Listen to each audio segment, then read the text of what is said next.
এই দুনিয়ার মানুষগুলো বড়ই স্বার্থপর, বড়ই বেঈমান। দিন শেষে সবাই আপনাকে দূরে ঠেলে দিবে। কেউ নিজের স্বার্থের শেষে, আবার কেউ মায়া ভুলে। কেউই আপনার আপন হবে না। স্বার্থ ফুরিয়ে গেলে সবাই আপনাকে ভুলে যাবে। যার জন্য আপনার সর্বত্র ত্যাগ করবেন, সেও আপনাকে দূরে ঠেলে দিতে দ্বিধাবোধ করবে না।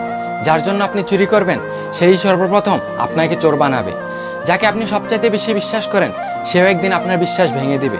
যাকে আপনি এই দুনিয়ার সবচাইতে বেশি আপন ভাবেন, সেও একদিন আপনাকে পর করে দিয়ে চলে যাবে। এই দুনিয়ার সবাই বেঈমান। আজ আপনি যাকে উপকার করবেন, কাল সেও আপনাকে ভুলে যাবে। অথচ কাল আপনি বিপদে পড়লে কেউই আপনার সঙ্গী হবে না।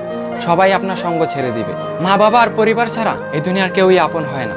দিন শেষে পরিবারই হবে আপনার প্রকৃত আপন। তাই কারো মিথ্যে মায়ায় নিজেকে বিলিয়ে দিবেন না। বন্ধু বলেন, বান্ধবী বলেন, সবাই আপনাকে স্বার্থের জন্য ভালোবাসবে। আপনার কাছে তার স্বার্থ ফুরিয়ে গেলে হয়তো অন্য কেউ তার আপন হবে।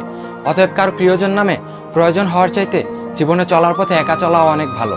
নিজের লক্ষ্যে নিজের মতো করে পৌঁছাতে পারবেন। যার জন্য করবাই চুরি তোমায় চোর বানাইবে ওরে, যার জন্য করবাই চুরি তোমায় চোর বানাইবে। মানুষ এমনও আছে, কলিজা ভুনা কইরাও দিলে কইব লবণ কম হইছে। ও মানুষ এমনও আছে, কলিজা ভুনা কইরাও দিলে কইব লবণ কম হইছে।